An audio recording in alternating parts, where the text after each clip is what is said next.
My guest today is Neal Palace. Neal is one of the newer coaches in our running team at CTS, and he is someone who I am proud to call my colleague as he brings broad depth and knowledge to our coaching cohort. Neal wears many hats, holding dual master's degrees in social work and applied sports psychology. He's a licensed psychotherapist and sports performance specialist, and is working on becoming a licensed mental performance consultant. Neal is based in Longmont, Colorado, with experience providing psychotherapy and mental skills training to athletes at all levels.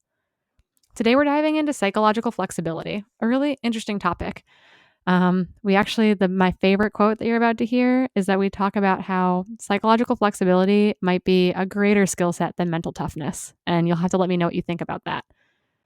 We're also going to talk about what that means in practice, how you can apply acceptance and self-compassion to both your training and racing, and what this means specifically for masters athletes as we all age. We hope you enjoy the show. Neal, welcome to the show. Hi, thank you for inviting me. I'm excited to be here. We were just talking before we hit record, and I'm really excited to get to share your knowledge and expertise with our listening audience. You're one of the newer members of the ultra coaching staff at CTS. We were able to bring on a number of new coaches this year, and you bring an interesting skill set to our little like cohort of coaches. You're, I guess I would say, our resident well of psychological knowledge, and it makes me think about how coaching for me is this perfect blend of science that drew me to exercise physiology. And then also the human side of working with real people. I get to combine my loves of working with humans and the science that brought me into grad school and all that stuff. So I'm wondering, we talked a little bit once again before we hit record, but can you tell us about your academic background and the interest that brought you into coaching ultra endurance athletes and how you're combining that with all these other interests? Yeah, so I have a master's degree in social work. So I'm a licensed clinical social worker, have been for 20 years. Got my master's 23 years ago, and recently, in 2019, I finished a second master's degree in applied sports psychology. It's really kind of a roundabout way I got here. Um, Years and years ago, um, we're talking in high school.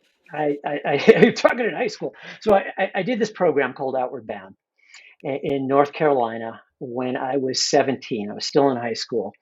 And Outward Bound, rock climbing, backpacking, we did some whitewater canoeing. And it was really this challenging environment that pushed us to our limits. I remember hiking at 10 o'clock at night with a 70-pound pack, and I weighed all of probably 105 pounds. And it was this giant pack, and you're doing this with this group of strangers you don't know, but you form this bond. But you also find that you have a little bit more in you. And that excited me. I was like, whoa, there's this potential. I found parts of me that I never knew I had. I was this really quiet, shy guy. And I just, I opened up. I blossomed there. And I came back to high school, it was my senior year of high school. And I started writing, I had to write a paper. And I remember this this is a long time ago. Uh, I wrote a paper called The Psychology of Mountaineering. And I wish I still had that paper because it took from all these great psychologists, humanistic psychologists, Abraham Maslow, Carl Rogers, and these folks, basically talk about this thing called self-actualization, which, you know, in a nutshell, it was finding you have more, so I kind of applied that to mountaineering, and I said, I want to be an outward bound instructor. And so I go through college at the University of Oregon, and there was a great outdoor pursuits program there. And right at the end of college, I got hired by Outward Bound in Oregon and started teaching rock climbing courses or mountaineering courses and whitewater rafting courses. And I worked in California for a bit. And somewhere I decided, well, I need to settle down a little bit. What am I going to do? And got my social work degree. But that stuff never left me. I wanted to empower people. I wanted people to kind of find what I found, at a program like this. And that's kind of why I went into social work. But I had this in the back of my mind that, you know, there has to be a way to integrate kind of this outdoorsy, mindset with, social work. And I get a career in social work, and I'm still heavily involved in a program working for a big insurance company, um, and I provide crisis intervention services. I'm actually a supervisor during the day, and at night I do have a private practice. Um, but so I had all that stuff, and I started getting into running again. I ran in high school, and actually, my high school coach wrote one of the first sports psychology books for runners, which was amazing. And I thought about it. I actually got the book, and I still have yet to contact him. I want to do that. I got to do that. But I got into running again, and I fell in love with it, and I was like, and I kept on. It became my outward bound again. Came, this is great, but it was road running. Nothing wrong with road running. Love it. And I got into marathons, and I qualified for Boston. It took years, and I hit these roadblocks, and I started getting interested in sports psychology. Like, what is this block that I've got? And it really went along with my passion for mental health. And so I get into it, but as I get into it, I don't just dive.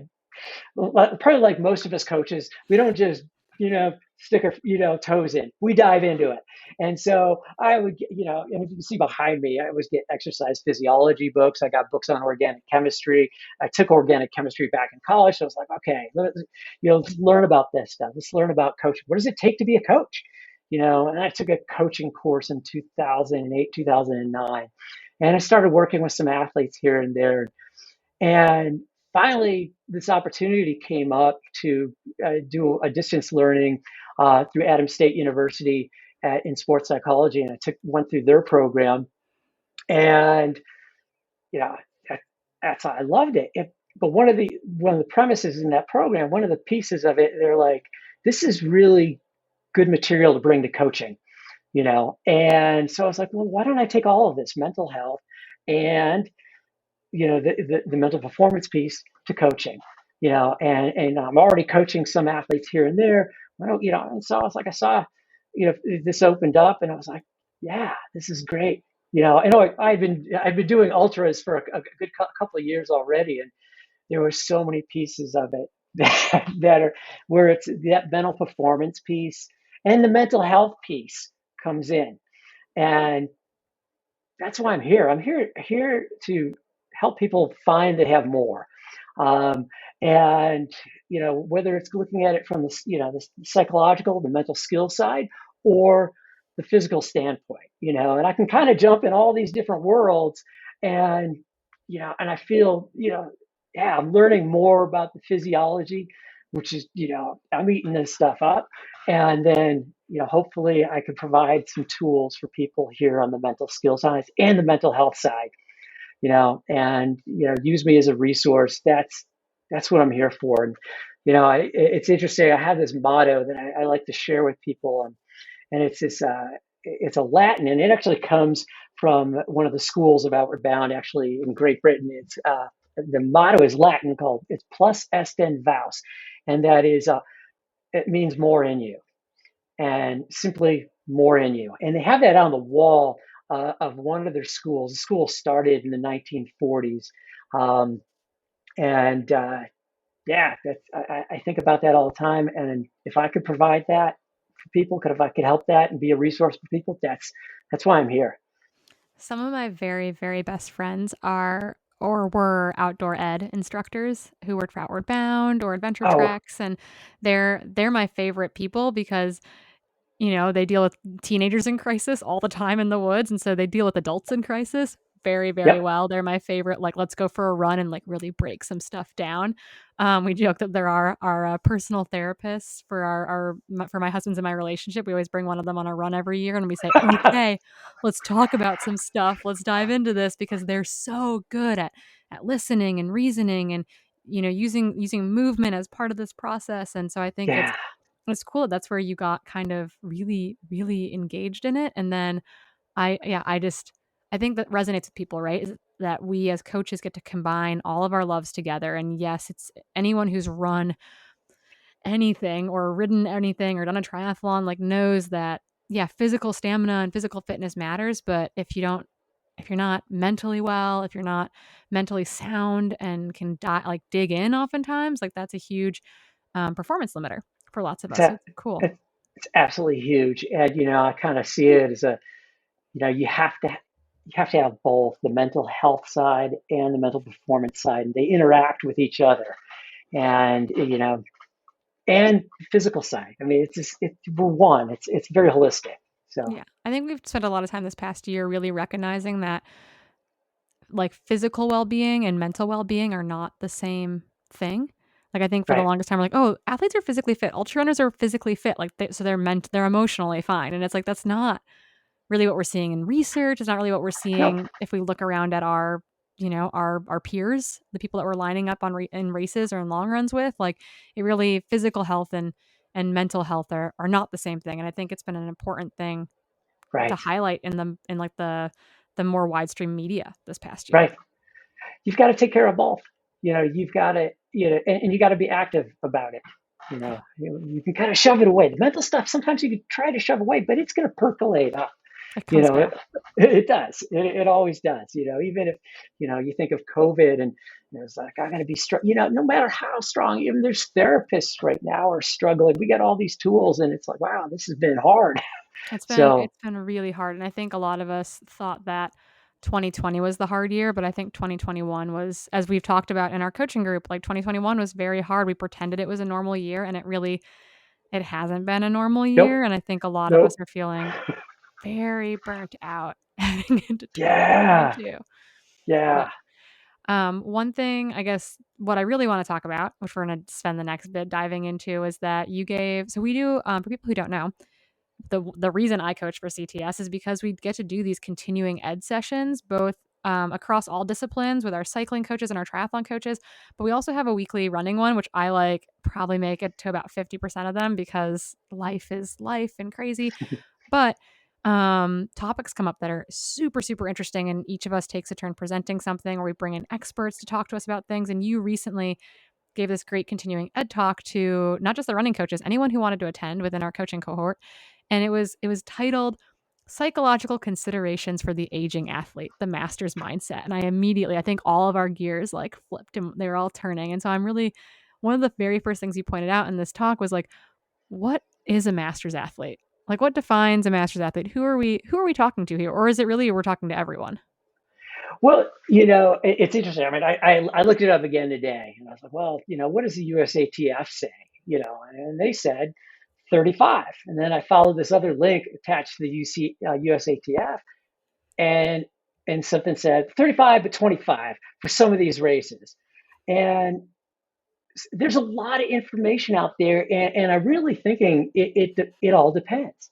And the reality is we're all aging, and even people in their 20s are concerned about, oh my God, I'm going to turn 30. I'm going to turn 30. People in their 30s are, I'm going to turn 40. And in my 40s, I was like, I'm like, this is it, the big day. I'm turning 50 here. The everything's going to change today, and then it's the 60s or the 70s, and we're all aging, and so we're all going to have these feelings that, I'll talk a lot about this later, but these feelings that come up for us, and these thoughts, of, who am I? Am I getting older? How is this going to affect me?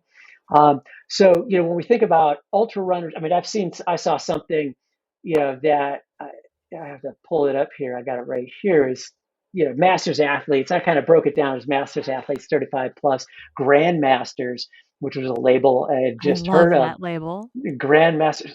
What is it's 50 to 59, and it's, wow, I'm a grandmaster. That's cool. And they have senior grandmasters, 60 plus, and I think those labels get, and it depends who you are, where you are, probably where you are in the world, and ultimately, I just get, well, we're all aging. You know, you look at ultra runners, and I think the interesting thing is I didn't realize this until I looked at that. It was 42, about 42 and a half is the average age for ultra runners. That's amazing. And you look at some of the statistics. You see the 40 to 45 plus age group is probably one of the largest, and then it starts dropping off a little bit maybe after 45, after just as you reach 50, and then 50 55 it starts dropping off significantly.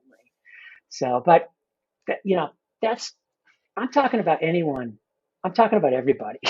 Yeah, I'm one of the younger coaches, I think, on our running staff, by default. Even though I've been with the company for 5 years, I'm like I just like keep hanging out at the young end of our crew a little bit. So recent college grads, get at us if you want to coach.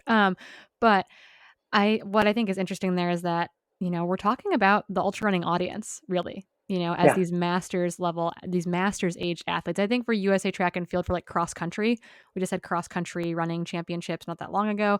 And I think 40 is their masters distinction for cross Right. country nationals. Right. And so Renee, this woman out of Bend who like just turned 40, went and won the Yep. masters championships. And she's so fast. Like she's way, way Yeah. faster than me. Faster as a master, maybe. But one of those things where it's going to be different for everyone here. And so, although masters are very well represented, particularly this 42 or so, 40 to Hmm. 45-year-old age group, in ultra running, having spent a lot of time in the exercise physiology world doing research, we know that exercise physiology research and psychology research and medical research is not perfect. The, Hmm. quote unquote ideal test subject is a college-aged male, and I joke it's because you can pay them to do basically anything. But so what does that look like though when you're talking about like when we're trying to pull information to give athletes skills and tools and educate coaches on this topic? Like, what does it look like from a research standpoint as far as, the psychology of masters aged athletes? Because they're not the routine No. sample group that we pull from. And when I did research for this presentation, I I dug as far as I could. I don't have access to a lot of libraries. I wish I did anymore. But as far as what I was able to pull it wasn't much. What they do look at are looking at some motivational aspects of trying to get people to exercise. And like exercise motivation. How do you get somebody who may not never have ran in their lifetime to get running? And but not there's not much out there. What I do get is a lot of kind of self-reports from mental performance coaches and consultants and sports psychologists saying, hey, this is what we've seen, this is what I've done, this is what I how I focused on it. But there's, yeah, it's college age male, where are most of those, those studies that are done for sure. Even in sports psychology. Yeah, we You want to know, talk to those guys, 20 years down the road and then say, hey, let's talk about your psychology oh, around exercise and it'd sport. be awesome. I mean, there's so many. I mean, yeah, this is the direction. I mean, I love all this stuff, and I go, wow, why don't we take sports psychology and physiology and do a big research study on this Yeah. and see how it works, and see it over the long period. Yeah, We gotta. this is not a question I sent you, so don't worry if it's Sorry. like Oh, if it's please. not shocks, but so I was recently on a podcast and I was asked if you could have like a bucket list, like, or a study, if you could have a university somewhere do a study for you for ultra running, what would it be? And I was like, well, basic physiology, like a basic ultra running study on, like, let's say, like training methodology, like just understanding volumes and training loads and quantifying it specifically for ultra running, because we pull a lot of that information from Nordic skiing and road cycling and triathlon, and not necessarily from our own cohort of athletes. And that's obviously just a very basic study. And so I'm wondering, talking about the lack of this research, if you could have one study that someone would do for you, what do you think would be a really like a Oh value to you man. personally, to your practice, or to the wider sports psychology ultra running masters athletes community? The way, well, yeah, let's go for it. And this is, I have, and I wish I got a PhD. I wish and maybe that's down the road, who knows? But, what I would like to see is, you have you're programming for the physiological components, and then you layer on a program for sports psychology. And there's ways to program sports psychology. It's it really, the training that I had, it looks more educational in nature, and you could do it that way, and instead of the therapeutic modality where I kind of jump into that realm. But you have that, and then you have the ones that don't have that program, you know, and see what the results are in the race. Not just the results, but how did they do 6 months later? What were their perceptions of that experience? I think that the research that I've read is it's interesting when you look into the psychology. It's like, yeah, we did this training, we did it like 5, 6 weeks before the race, and then we looked at it afterwards, and yeah, they didn't, there was no differences in how they performed, but it was 6 weeks afterwards or 6 months afterwards where they said, hey, I got something out of that, and I'm still utilizing it. Interesting. There's I like this don't lag. There's a lag, and I think it's, you can't just start 6 weeks before a race. It's, just like you can't just train someone physically 6 weeks before a race. You've got to have 6 months, The time even a scale. year. You have a time scale where you're really integrating this stuff. You know, uh, Coop talks in his new book about periodization of mental skills, and I think you really can do that by integrating them early on and developing the athlete. And so you would have to work with someone. It'd be a long study and very expensive. Yeah, But yeah, they often are, but they'd be really, really cool, and so it's kinda like that, yeah, ooh, totally, what's the dreams of dreams there? I like that, giving that intervention and then getting to see it kind of yeah, play out, and I've wondered with ultra too. I was talking to Addie Bracy about this, and Addie yeah, obviously in a similar line of work. She wrote a book, it's really, really good. yeah, I yeah. It like that it's is. got skill sheets in it, Yeah, because I need practice always, but she was saying, and Coop brings this up as well, is that, one of the interesting things about our sport is that the longest thing we do in training is still not close to as long as running 100 or running a 50 or running, whatever it might be. And so it's like there's this gap in our experience from training to race day, particularly if you're jumping up in distance for the first time. And so I wonder with some of that like longitudinal intervention is like having the athlete have an opportunity to put that stuff, like to cement it in practice in a race scenario, and then they're like, oh, conceptually I know what mile 80 feels like now. exactly. Exactly.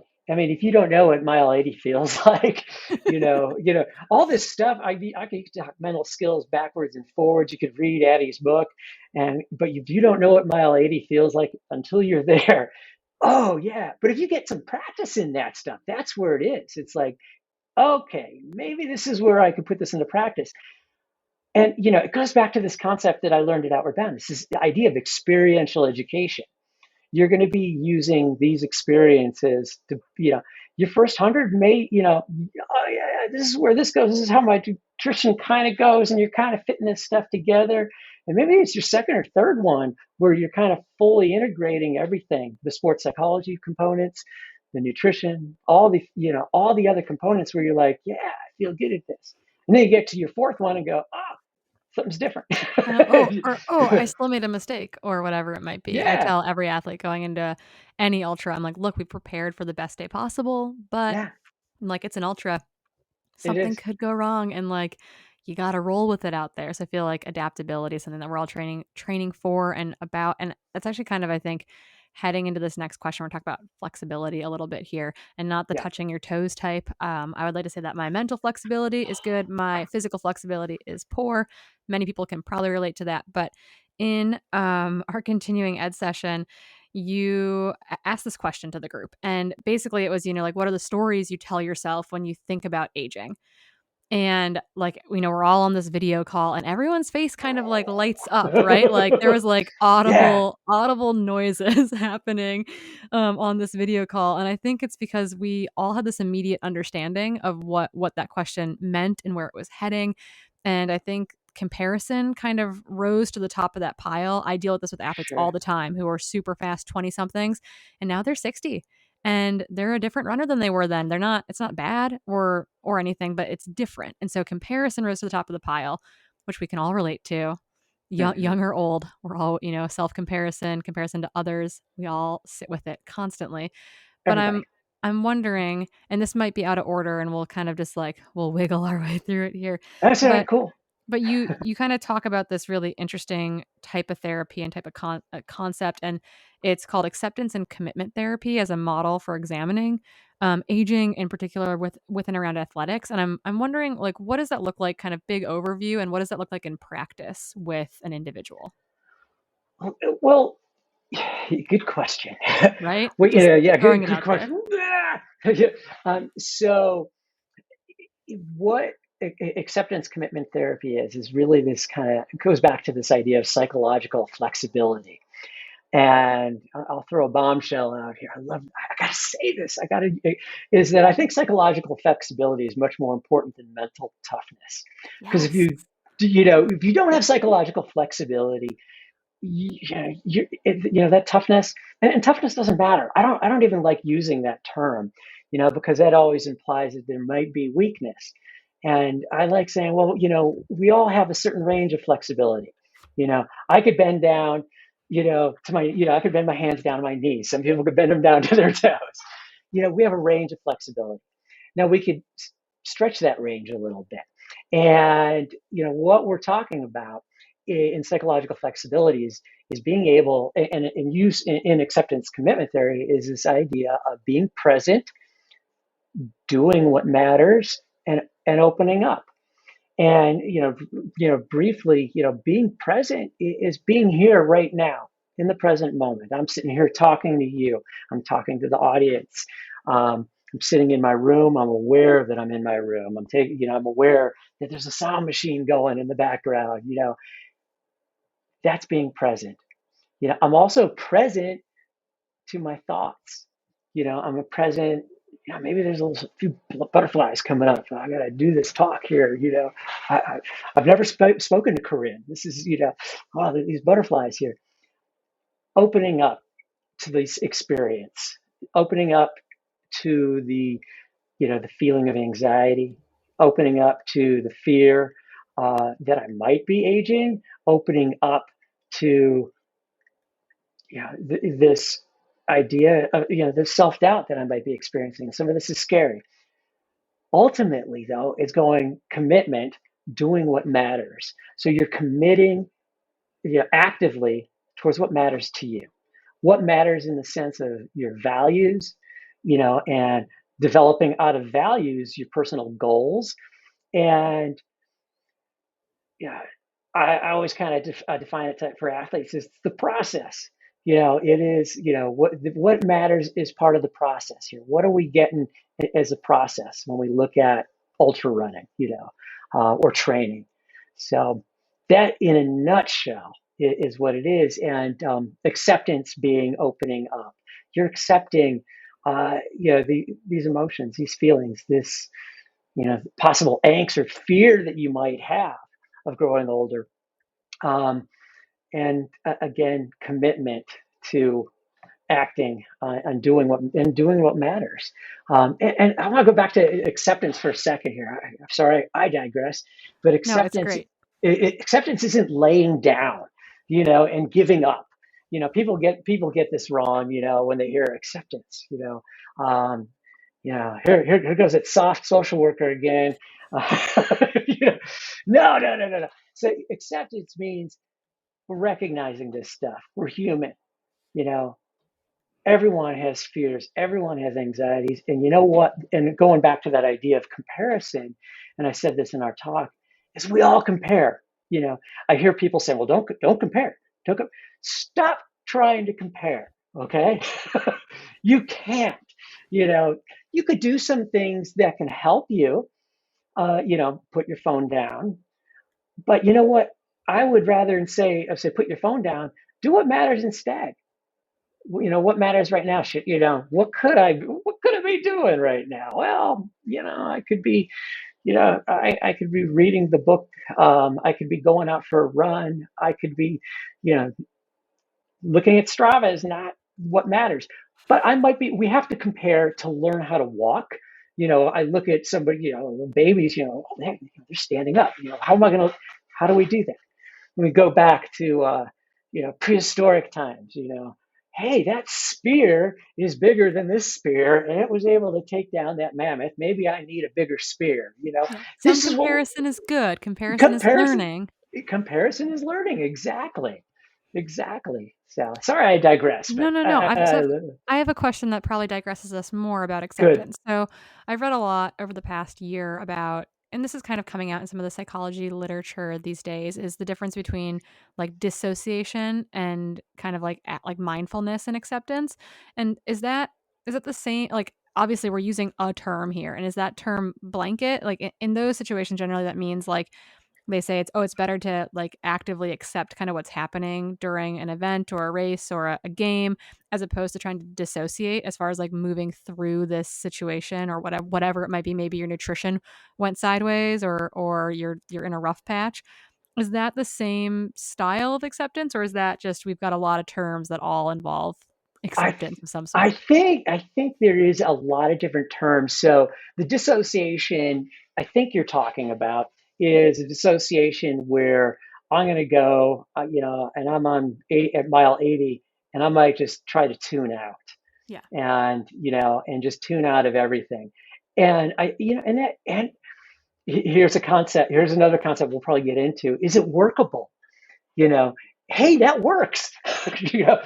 So why don't you do that and use that as a tool? So dissociation might be a tool. Association might, where you're okay, you're more focused, you're here and present in the moment, and that's good too. But that dissociation might be what I would describe, and we'll get into this in a second, I'm sure, but what I describe as a towards move. You're moving towards something that this is helping you right now. Dissociation in other aspects of your life may not be helpful, you know, and you got to ask, is it workable in that moment? So is this something that's helping me, really to move towards my values, or is this, yeah, it's not really, this behavior isn't helping me right now. This actually, but so yeah, good.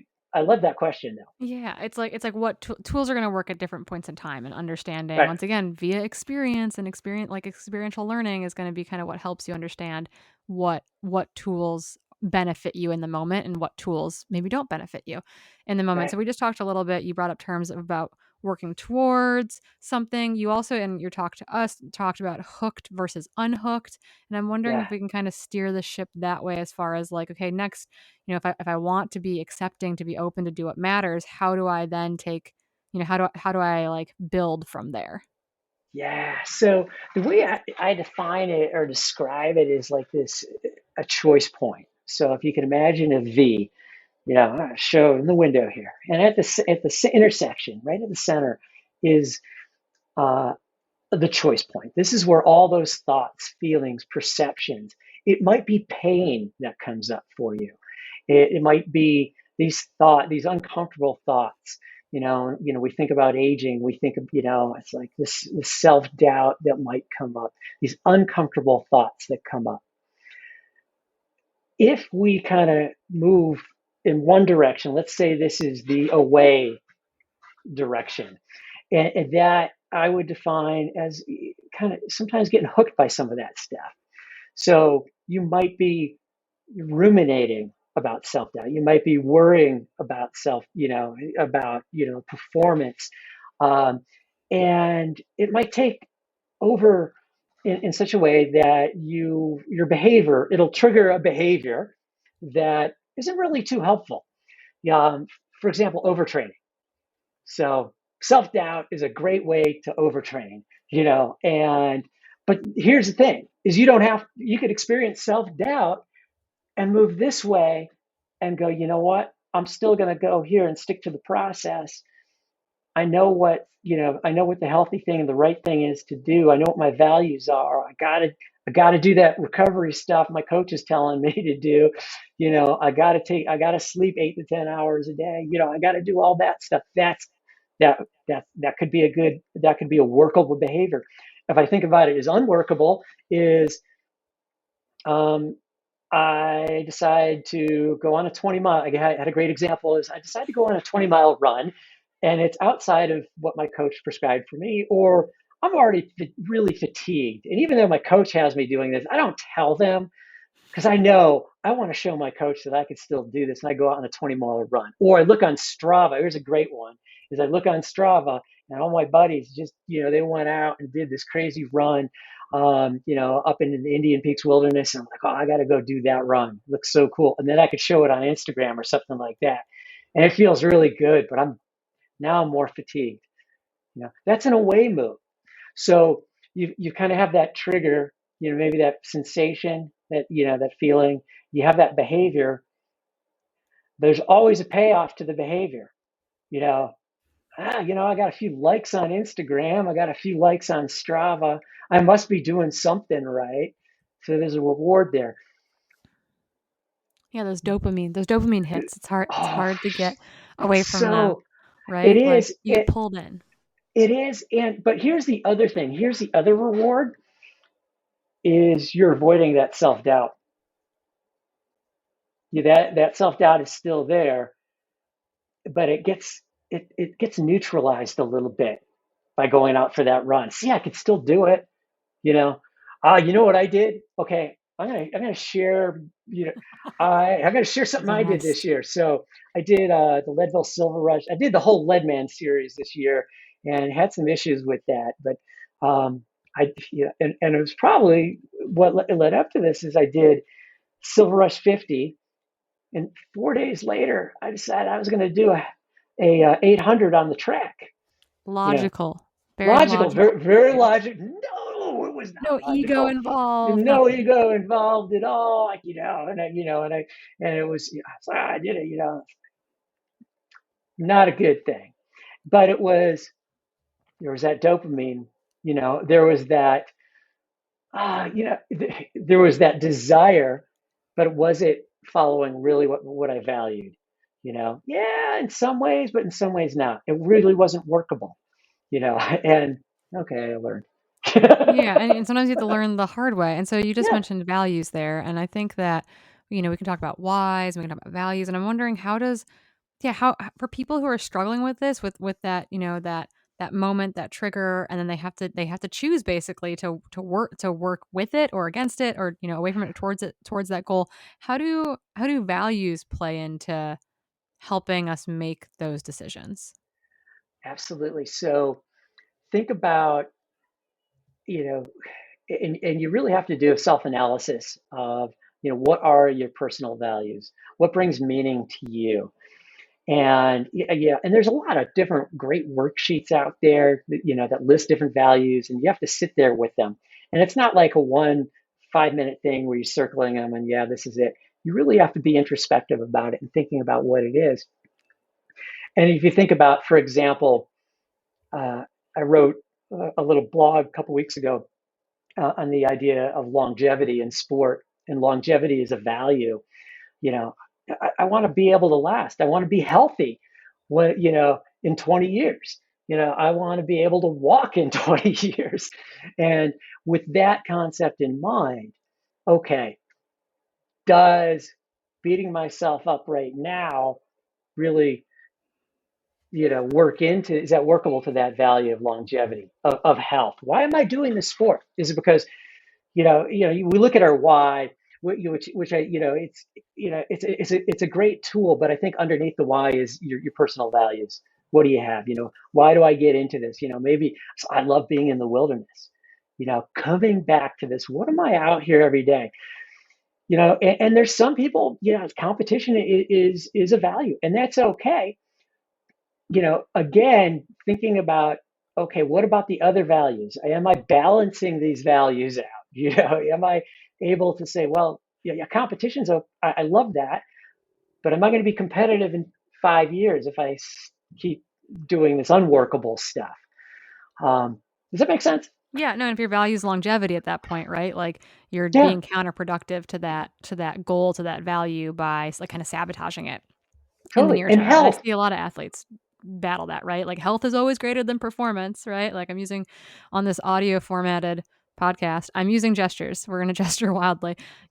Health is ultimately, probably the core value there over performance. And that, like, that flexes a little bit there. But I do think that, longevity is a great value. Like, I've coached athletes who my oldest athlete is now 70, and it's like, That's awesome.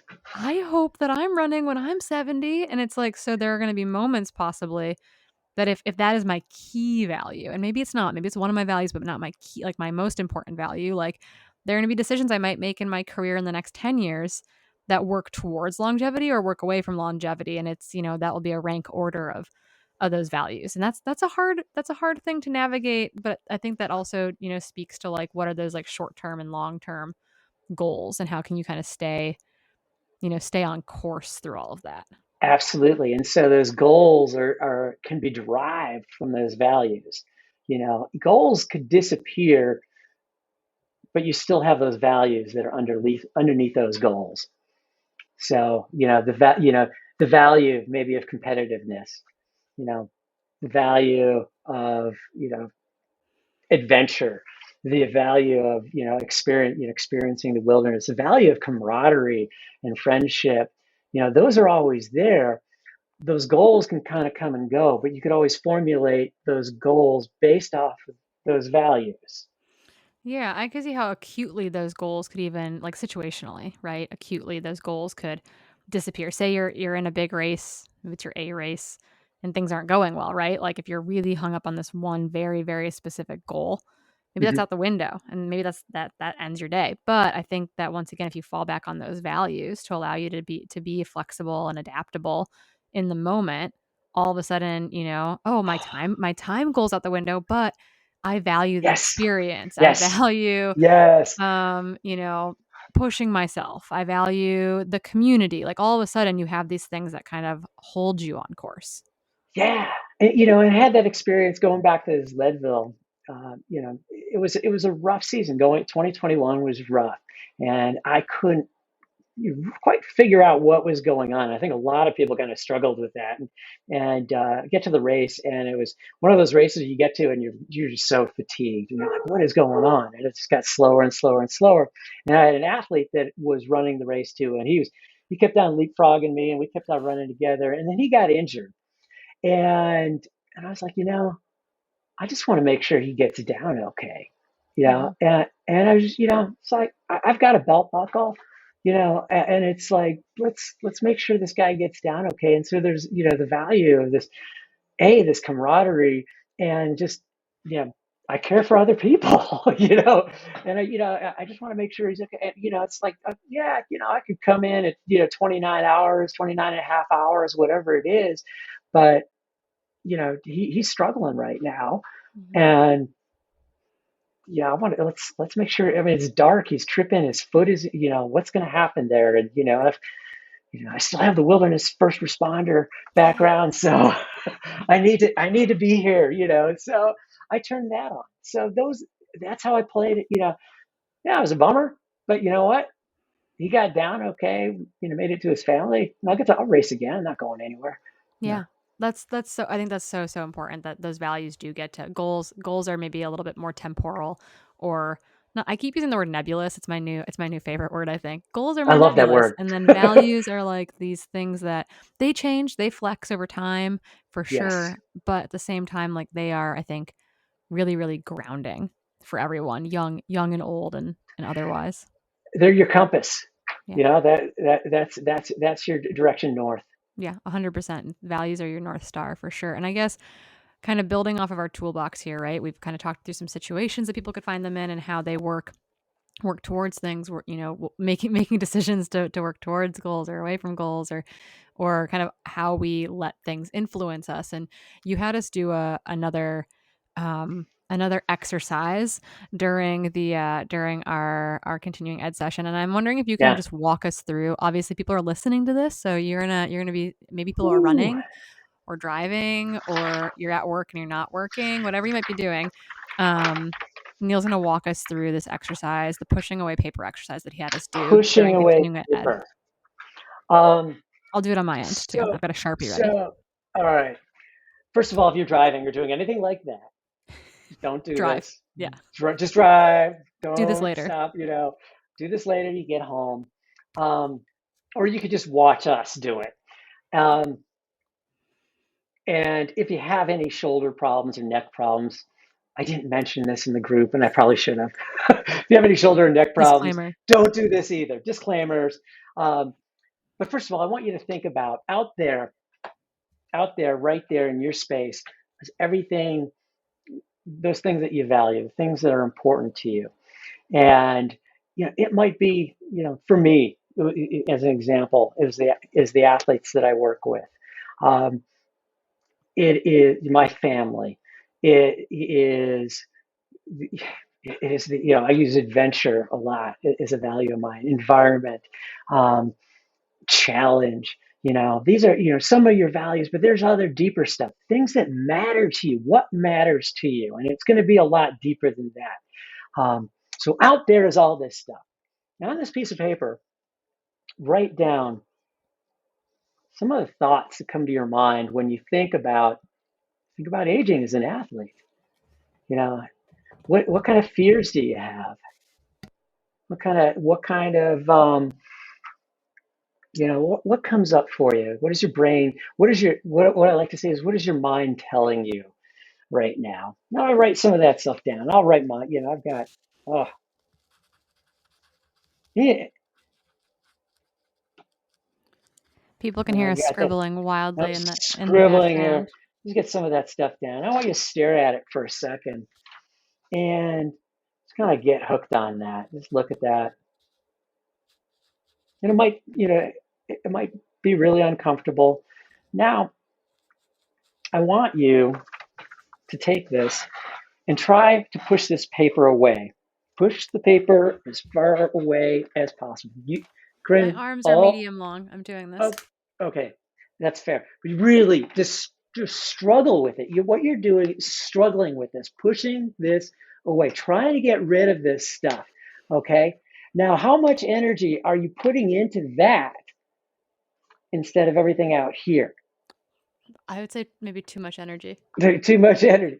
If you set this down, that stuff is still there. You know, self-doubt, fear, all that stuff, all that crud that's coming up for you. It's there. It's recognized. It's not going anywhere. But now I have this opportunity to interact with everything else and do the things that matter, Yeah. and What act on matters? act on those things.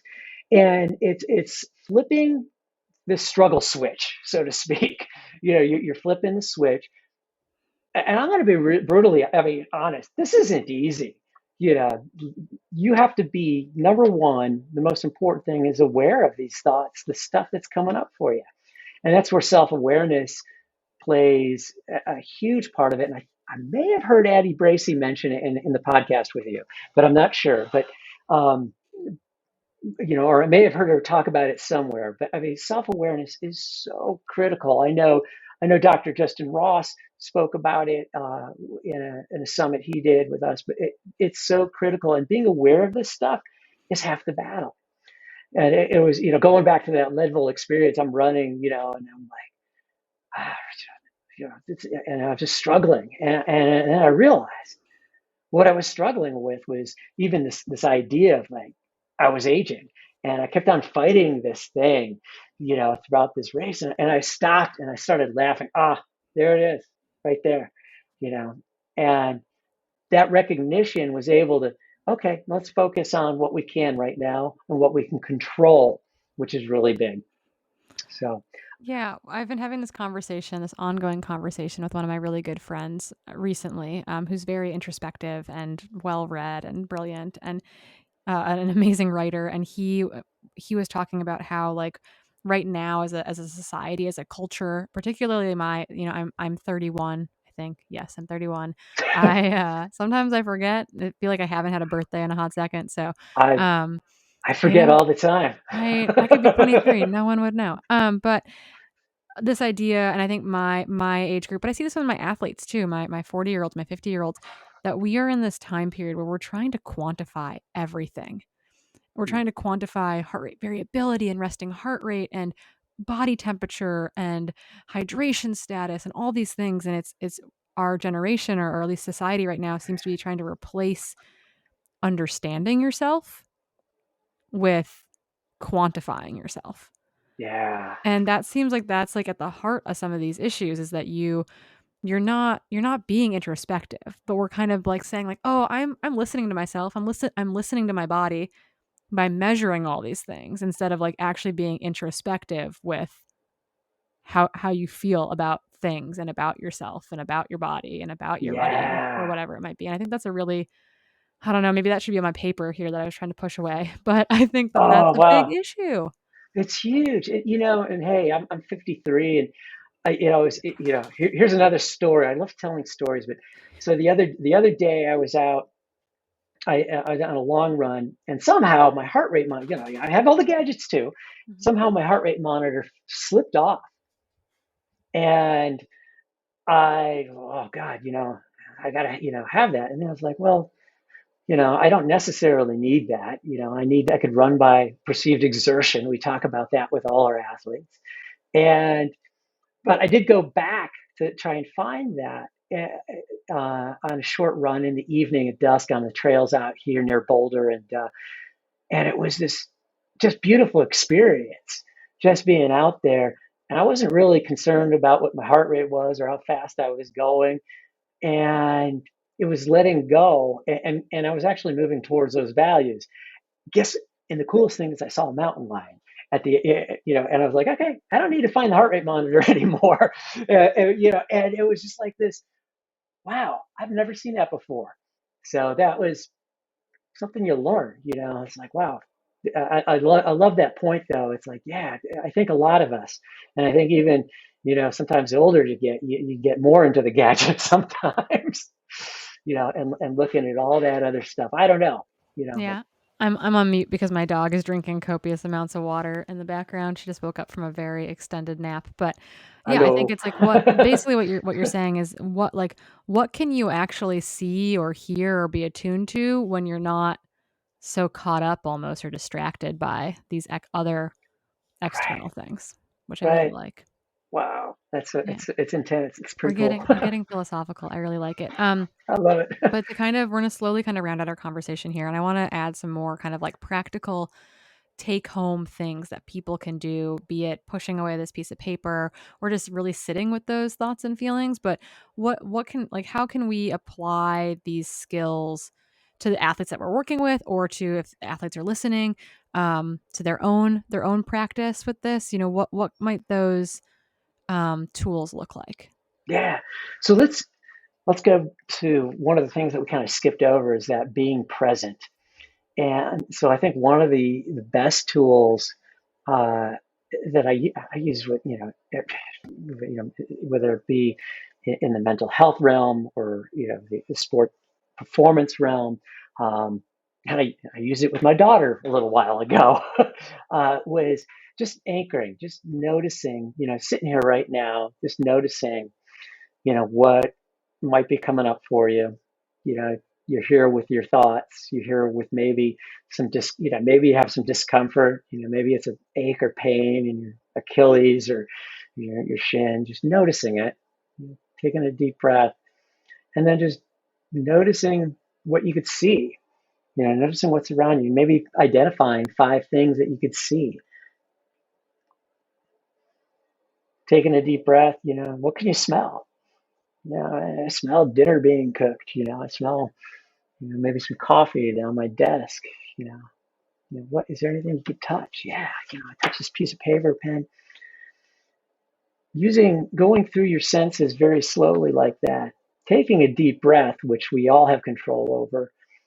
Taking a deep breath, and what it does is helps to anchor you, even though all those thoughts and all that stuff are still there.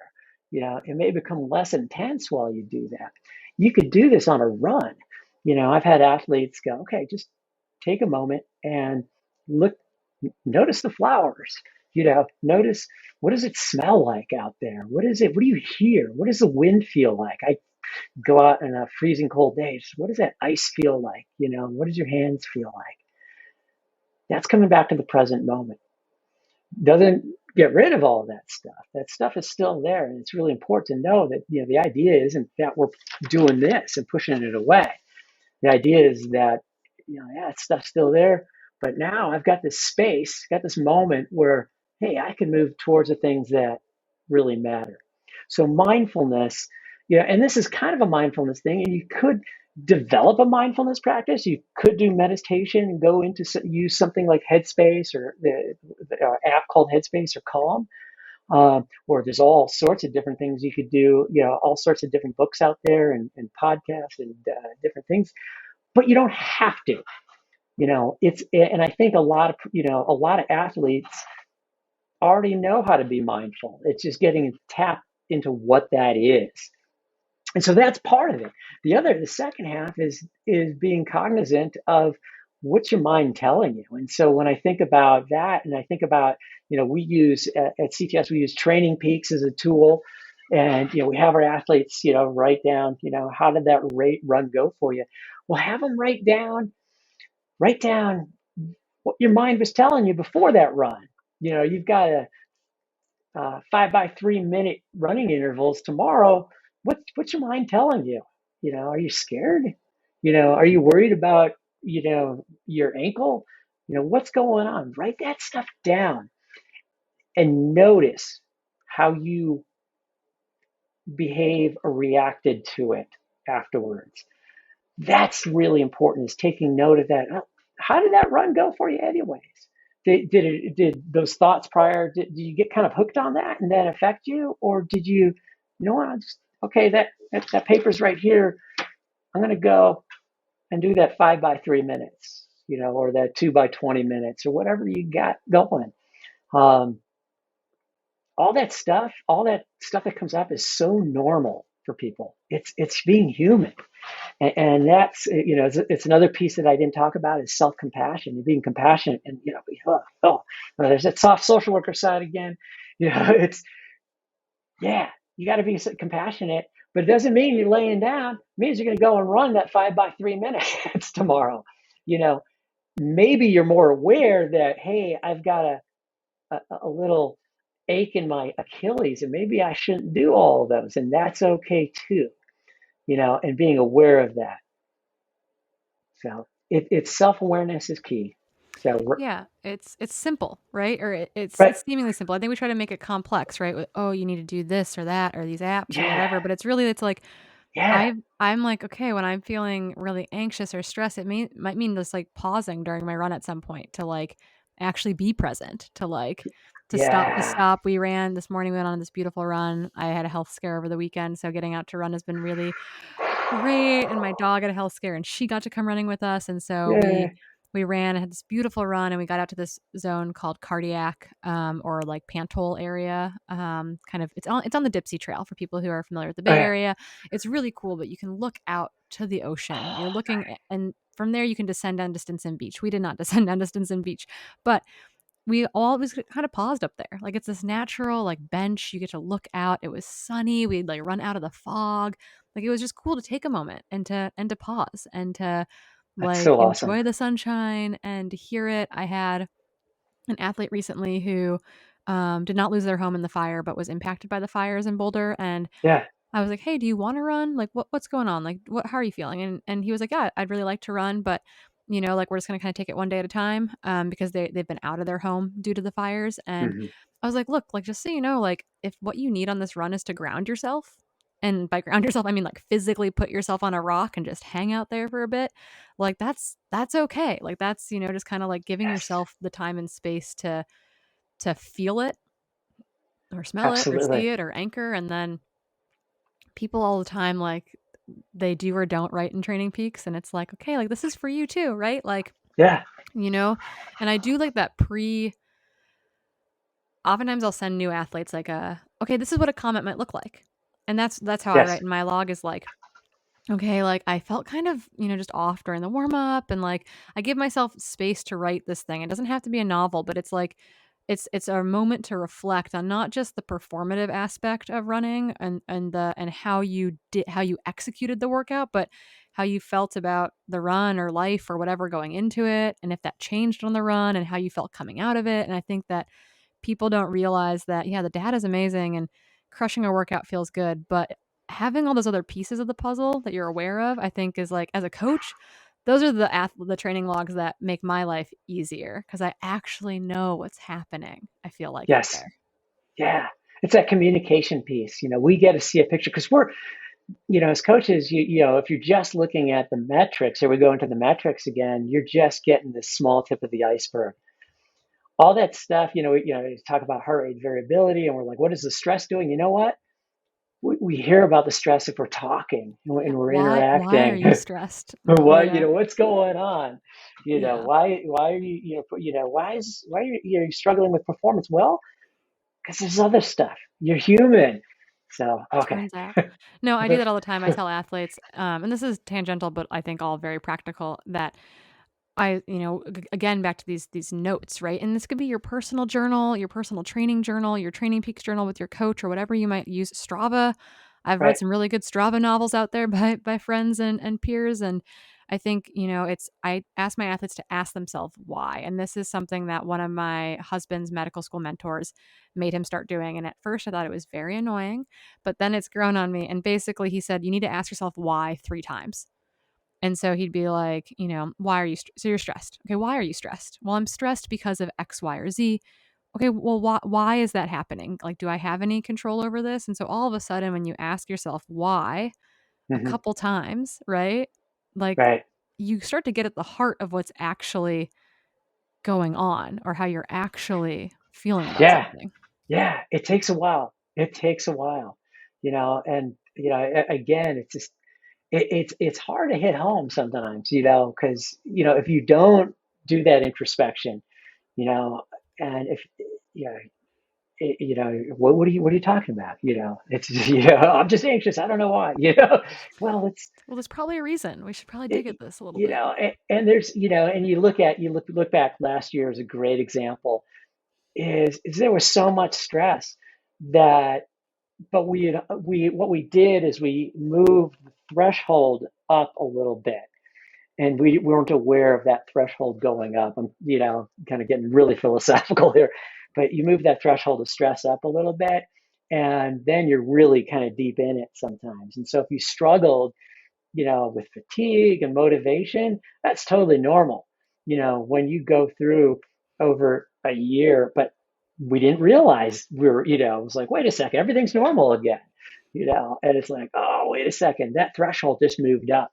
Yeah, And you had a weight vest put on you and you weren't aware of it. And ex- definitely a metaphorical weight vest, right? It's like, it why do I feel totally this was. way? That's exactly it. It's like, a weight vest, and you're all of a sudden at Outward Bound, I'd put 10-pound rocks in people's packs. Now, I wasn't a mean person. It was always my co-instructor, you know? Yeah, So, it's like, why is my pack so heavy? Well, hey, there was a lot carrying going rocks. on. Yeah. Carrying rocks, exactly. Yeah, hopefully we're all learning stuff so we can stop carrying so many rocks around. Unless you're training for, like, I don't know, rucking or becoming a Yeah, wildland firefighter, then carry all the rocks you want, dump them at the top of the trail, do what you need to yeah. do. But No, otherwise, the rest no, of no, us, no, no carry rocks. rocks. Okay, I think that I'm gonna bring us to our conclusion here a little bit, and I would love to have you and Addie Bracy on together and do Oh like my an God, that'd be so much fun. ask the sports psychologist piece because I get questions all the time in regards to sports nutrition, sports psychology, sports physiology, and I think it's fun to have some like domain domain people who are practicing this, domain experts, people who this is part of your life. Just Right, kind of like bat these questions around. So we'll definitely get to dive into some more of this. I think this is a super interesting area for people. But right. to close up, I think what's really cool in all of these when we're talking to people is kind of getting a sense for other resources that might be out there. And so I'm going to ask 2 questions. Maybe I'll ask 3 questions, and one I didn't Okay. send you. So, haha. Oh, good. Okay, so the first one I'm going to start with is one I didn't send you.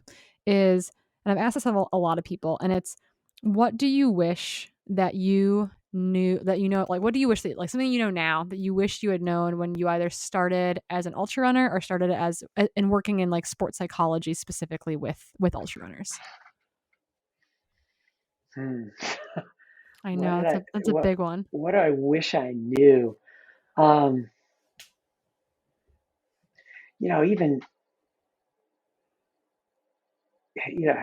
the first word that comes to mind is just being yourself. You know, um, and even when it comes to ultra running, as a coach, as a therapist, as a mental performance consultant, um, it's just being yourself, being who you are. And yeah, when you're out there running, it was fighting, well, I got to be this way, I got to be this way, I got to run hard, I got to run on the roads, I got to do this. And instead of like what I experienced the other day, where it's just, I'm just out here, I'm just having this adventure, be yourself, Yeah. and when it comes to mental performance therapy, it's, yeah, just coming back to yourself. And number one, I would tell students.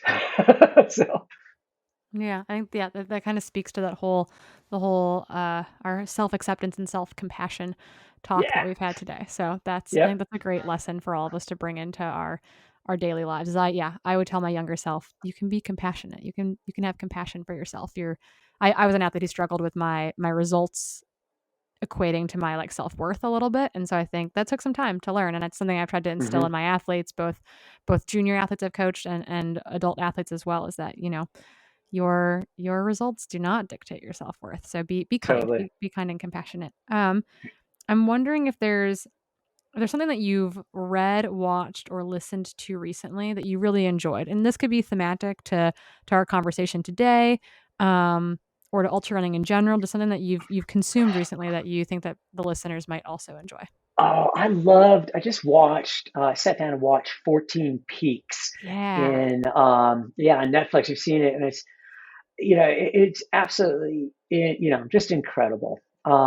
And it's about this gentleman who, a Nepalese climber who climbed all these 8,000 meter plus peaks, the tallest peaks in the world, basically, um, within, he was shooting for a 7 month period and he did it 6 months, 6 days. And he gets to like K2, and all the climbers at the base camp are just, dude, we can't do this. There's no way, and he's like, or, no, I believe, yeah, the self belief, that self belief was so strong, which, man, I wrote about this 35 years ago in high school. That self belief was so strong. And I remember writing about K2, saying 1 in 10 people died on K2. He goes, climbs it, sets the ropes, so you have to set fixed lines, and 24 other people made it to the summit the next day. Um, Absolutely, it's what we do every day. Running these long distances. It's kind of coming back to that, moving towards a little bit. Kind of letting go of that struggle, and just like, all right, what am I going to do? How am I going to have that self belief, which is really hard. And fantastic representation of that. yeah, of working towards that self belief, I think is a value that we can probably all hold pretty Yeah, high on our list. And then yeah. my final question for you is, in a similar vein, if people enjoyed this conversation in particular and they're looking for resources, be it a book or a podcast, what content can you recommend to steer them towards? And we'll add this to the show notes for everyone as well. Yeah, take a look at Russ Harris. His book is called The Confidence Gap, which is absolutely a fantastic book. Confidence Gap. And he also has some other books out there. One is called The Happiness Trap. Um, Absolutely. It talks about these much more in depth, and he's a great educator about this material. And The Confidence Gap really hits home, I think, for just everyone, every athlete. Really good book. He also has a YouTube out there. His name is Russ Harris, Russ Harris, Harris. And there's a lot of YouTube videos and just kind of these short clips to kind of integrate some of these ideas. that I kind of talked about. So that's what I would recommend. And then I know that you're working on some writing and some kind of get putting these ideas out there, and I'm wondering where can people find you if they want to kind of follow up on work that you're actively working on. Yeah, oh, you can go to my website and check out my blog.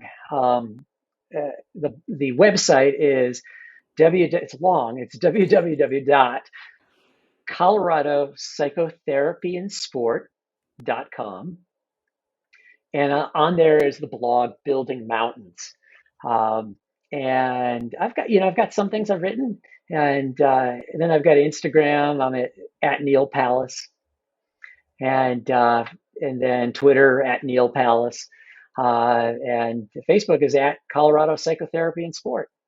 Amazing. We'll make sure that all those go in the show notes for everyone. So if you want to track down Neal, ask him questions, shoot him stuff, follow up on these book recommendations, all that will be in the show notes for you. And I just want Awesome. to, Neal, thank you. I mean, it's dinner time for both of us. It's definitely dinner time for Yes. you. Oh yeah. I'm an hour. It's dark here, but I'm an hour Yeah. earlier. So I'm gonna go get food as well. Thank you so much for giving us so Star. much of your time Thank tonight. you.